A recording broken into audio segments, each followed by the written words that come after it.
Alhamdulillah, wassalatu wassalamu ala rasulillah wa ba'd. Allah tells us about physical relationships in the Quran.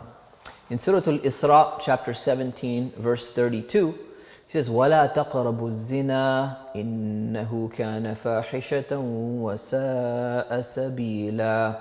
He says, do not even come near adultery or fornication. It is an outrage and it's an evil path. Right? So, Allah is basically telling us that this concept of adultery or fornication, these are almost two words which sound like ancient words.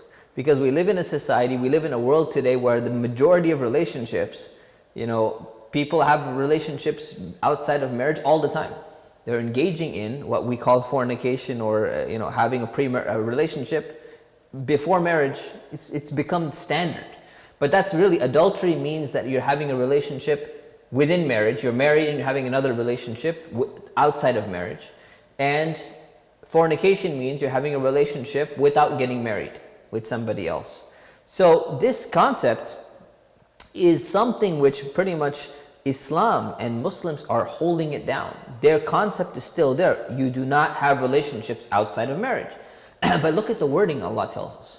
Not only do you not do that, but you don't even come near it. Don't even go close to it. Because some things, not only are they haram, they're prohibited for us intrinsically, but you don't even come near it because you will get sucked in. It's very easy to just it's like a gravitational field. You come into it and it'll start slowly pulling you in and you can't get out. And that's why Allah tells us that, don't come close to it because it's going to cause a lot of problems.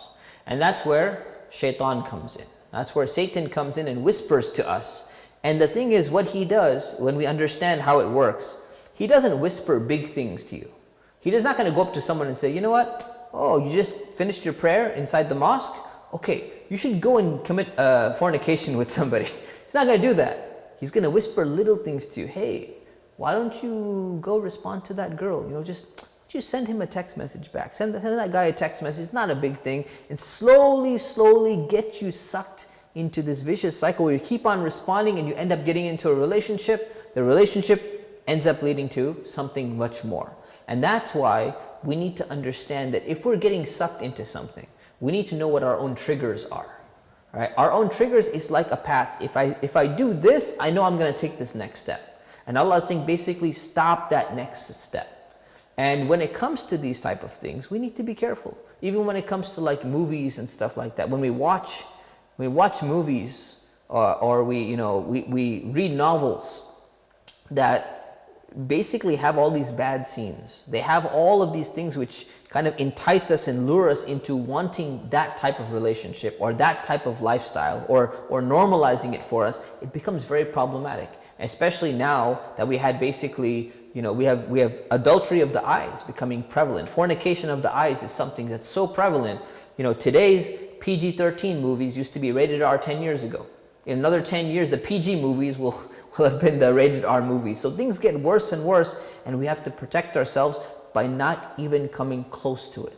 Because it's something that is destructive to society. The more we reflect upon what it does, all Allah is asking, saying, have that relationship through the institution of marriage. Why? Because it shows commitment and responsibility.